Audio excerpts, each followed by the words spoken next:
جی ضرور، مگر اس کے ساتھ ایک اور بھی سوال تھا کہ پیدا ہونے سے پہلے جب پتہ چل جاتا ہے کہ چائلڈ ڈیزیبل ہوتا ہے، پھر وہ ایسا چائلڈ ہے ڈسیبل ہو رہا ہے، مینٹل ڈیولپمنٹ نہیں ہے یا اور جسمانی ڈیولپمنٹ نہیں ہے، گردے ڈیولپ نہیں ہو رہا ہے یا اور مال فنکشننگ ہے کسی بھی آرگن میں، تو ڈاکٹر اگر کہتا ہے کہ 100% ہم شیور ہیں اور سائنس بھی ثابت کر دیتی ہے کہ 100% شیور ہے کہ اس میں یہ برائیاں ہوں گی، تو اس کو معاشرے کا بوجھ بنانے سے پہلے، اس کو اگر اس پیدا ہونے سے پہلے اگر اس کو ابورٹ کرانا چاہتے ہیں تو اسلام اجازت دیتا ہے کہ کر سکتے ہو یہ، ٹھیک ہے.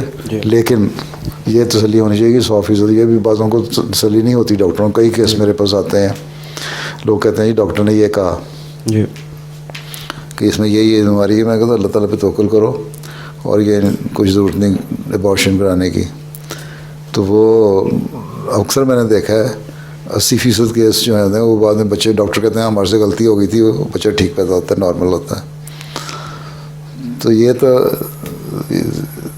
100% یقین نہ ہو جب تک اس وقت نہیں کرانی. لیکن اگر کرا بھی لے تو یہ جائز ہے، اس میں منع نہیں اسلام میں. ٹھیک ہے. جزاک اللہ.